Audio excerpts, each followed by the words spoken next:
À part les personnes dont je vous parle dans la vidéo, certaines personnes ont été retrouvées après avoir disparu pendant des semaines voire des mois. Et après tout ce qu'ils ont enduré, il y en a beaucoup d'entre eux qui ont suivi des thérapies pour se remettre de tout ça et en parler. Pour moi, ce qui m'aide énormément dans ma vie, dans mon quotidien, etc., c'est ma foi en Dieu. Et je sais aussi qu'il y a beaucoup d'entre vous, donc mes abonnés, qui viennent me parler de leurs soucis, etc. en DM, parce qu'on est humain et on a besoin de parler à des êtres humains aussi, des fois. De se libérer, si je peux dire ça comme ça. Et c'est une bonne chose de parler à des êtres humains, des gens qui peuvent nous comprendre, etc., qui vont être à l'écoute et nous parler, du coup, à travers une thérapie pour nous débloquer certaines choses. C'est pour ça qu'aujourd'hui, je vous présente BetterHelp. Et c'est le sponsor de cette vidéo. Et BetterHelp, c'est une solution très intéressante pour prendre soin de sa santé mentale. Avec eux, vous pouvez trouver un bon thérapeute. Ça se fait 100% en ligne avec des professionnels français, certifiés et inscrits à l'ARS. Donc c'est vraiment pas n'importe quoi et c'est bien que ce soit disponible. C'est super intuitif et facile à utiliser. En 3 étapes, c'est bouclé. Un questionnaire rapide, une mise en relation avec un thérapeute et une première séance. Et vous suivez ça de la manière dont vous voulez. Que ce soit en visio, que ce soit par message, que ce soit en appel téléphonique, c'est vous qui décidez. Et si le premier thérapeute il vous convient pas, vous pouvez le changer pour trouver un thérapeute qui vous correspond mieux. BetterHelp, encore une fois, c'est le sponsor de cette vidéo. C'est un petit peu lié au sujet dont on va parler, etc. Donc merci à eux d'avoir sponsorisé la vidéo. Et comme je vous l'ai dit, certaines des personnes qui ont été trouvées dans les Appalachian Mountains ont sûrement eu besoin d'une grosse thérapie après avoir disparu pendant autant de temps et après avoir vécu tout ce qu'ils ont vécu. Et vous n'avez pas besoin de vivre des trucs aussi traumatisants qu'eux pour aller vous parler à un professionnel de la santé. Donc si vous êtes intéressé, vous pouvez cliquer sur le lien dans la description pour commencer dès maintenant votre thérapie en ligne et vous aurez même 10% de réduction sur votre premier mois de thérapie. Aux États-Unis, il y a un endroit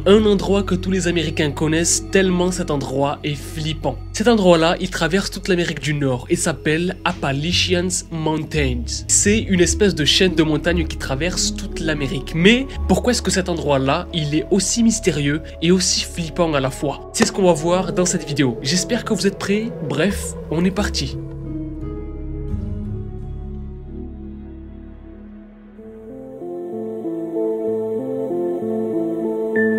Les Appalachian Mountains, c'est une chaîne de montagnes du coup qui traverse toute l'Amérique du Nord. Et cette chaîne de montagnes-là, elle est liée à des histoires extrêmement sombres et flippantes. Dans la plupart des cas, des histoires de disparition.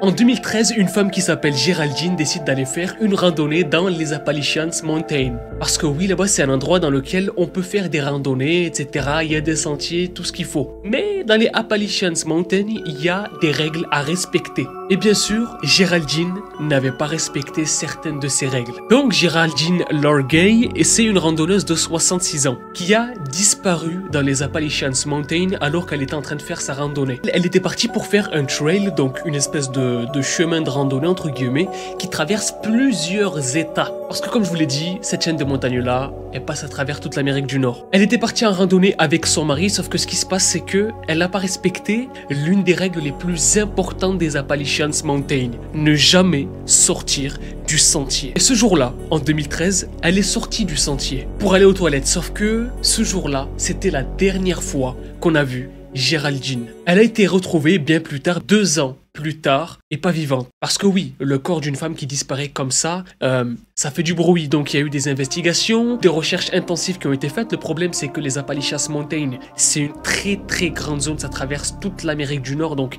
c'est très compliqué de retrouver quelqu'un à l'intérieur. C'est pour ça qu'il faut absolument tout le temps respecter les règles qui sont données. Parce qu'en fait, une fois qu'une personne disparaît, il y a pratiquement plus de chances en fait de la retrouver. Et du coup, les circonstances de la disparition de Géraldine sont encore un petit peu dans le flou. On sait pas trop pourquoi est-ce qu'elle a disparu.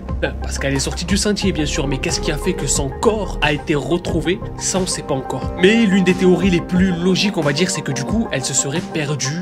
Au fur et à mesure, elle a peut-être crevé de faim, etc. Et donc voilà pourquoi est-ce qu'il faut absolument respecter à la règle les règles des Appalachian Mountains.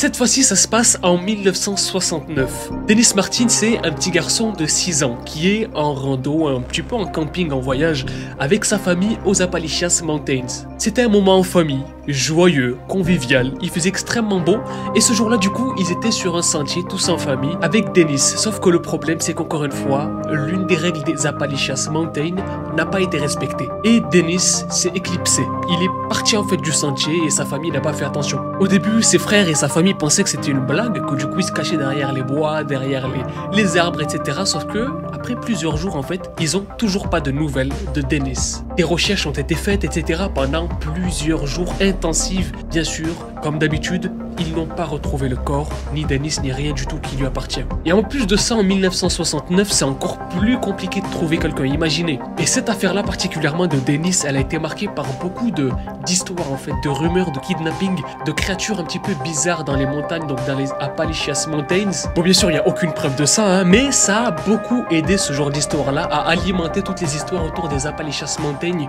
de créatures bizarres qui se cachent là-bas, qui attendent que des personnes s'éloignent de leur groupe pour les capturer, etc. Vraiment super bizarre cette histoire-là aussi.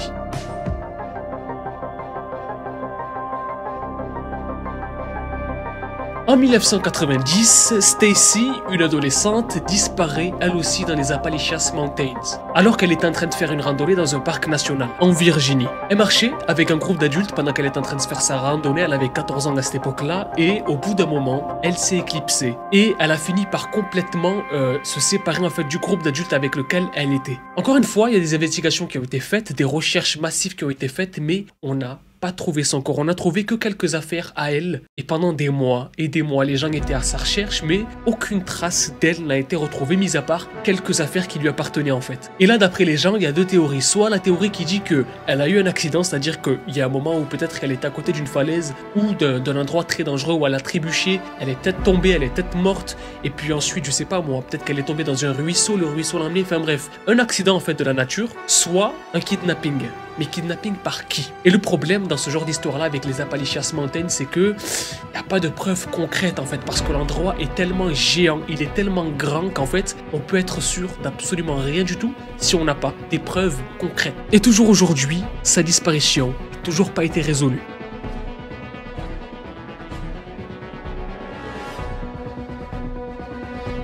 En 2010, il y a un mec qui s'appelle James qui a 30 ans qui décide d'aller faire une randonnée dans les Appalachian Mountains parce que c'est son rêve depuis très longtemps d'aller dans cet endroit-là parce que c'est un endroit forcément qui fait beaucoup parler, un petit peu mystérieux, un petit peu bizarre, etc. Cette histoire-là, elle se passe en Virginie. Du coup, ce mec-là, il y va tout seul, c'est en 2010. Il prévient sa famille, etc. qu'il va faire une randonnée là-bas, mais au bout d'un certain moment, sa famille n'a plus de nouvelles de lui en fait. Il répond plus aux appels alors qu'il avait pour habitude de répondre aux appels pour dire oui, je vais bien, etc. Et en fait, plus personne n'a de nouvelles de lui à partir du moment où il est allé faire cette fameuse randonnée aux Appalachian Mountains. Forcément, il y a sa famille qui commence à s'inquiéter en fait de la disparition de leur fils ou leur frère, etc. Ils signalent ça du coup aux autorités en Virginie. Les autorités commencent à faire des grosses fouilles pour trouver où est-ce que ce mec-là il a disparu, en fait, où est-ce qu'il est. Ni lui, ni ses affaires n'ont été retrouvées. Et en fait, il n'y a pas de témoin de sa disparition. C'est-à-dire que on ne sait pas exactement vers où il a disparu ou à partir de quand il s'est éloigné d'un groupe où il n'y avait pas de témoin avec lui. Tout ce qu'on sait, c'est qu'il allait là-bas. Au bout d'un moment, sa famille n'avait plus de nouvelles de lui et il a complètement disparu. Les autorités pensent que soit il est sorti du sentier, encore une fois, et que du coup il allait vers la forêt dense, etc. Sauf que les forêts là-bas, c'est pas la forêt d'à côté. C'est des forêts, les forêts. C'est ce qu'on appelle le bois. C'est les bois. Il y a vraiment beaucoup d'arbres là-bas. Et c'est très compliqué de trouver quelqu'un là-bas, surtout que le réseau, des fois, a gros problèmes avec le réseau, etc. Soit il a eu un accident. Mais le problème, encore une fois, c'est que il n'y a pas de preuve en fait. Il n'y a pas de preuve parce qu'on n'a retrouvé ni ses effets personnels, ni lui. Il n'y a pas eu des témoins qui ont été témoins du coup de sa disparition ou de l'avoir vu à tel endroit et de s'éloigner à un moment donné. Il n'y a pas de preuve en fait.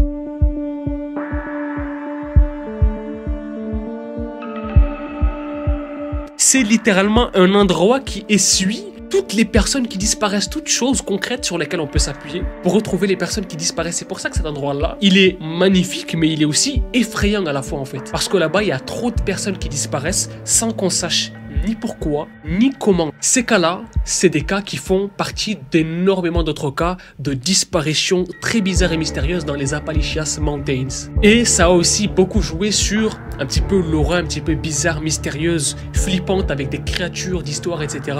qui tournent autour des Appalachian Mountains. Parce que forcément, des dizaines, de centaines de gens qui disparaissent comme ça sans laisser de traces, ça fait que les gens du coup ils inventent des histoires autour de ce truc là, etc. Ils inventent un folklore en fait, parce que bah il y a rien sur quoi s'appuyer, du coup les gens ils inventent en fait, ils essaient de combler des trous. Et je voulais absolument vous parler de cet endroit là parce que je trouve que c'est un endroit qui est vraiment incroyable, c'est un endroit qui en fait dévore littéralement des centaines de gens chaque année, des dizaines de gens chaque année. Et quand je dis dévore, j'abuse pas avec ce mot là parce qu'en fait on a littéralement plus aucune piste, plus aucune preuve, plus aucune chance de retrouver ces gens là qui ont complètement disparu. En tout cas ce qui est sûr, c'est que je pense que j'irai jamais là-bas. Ou peut-être un jour, qui sait.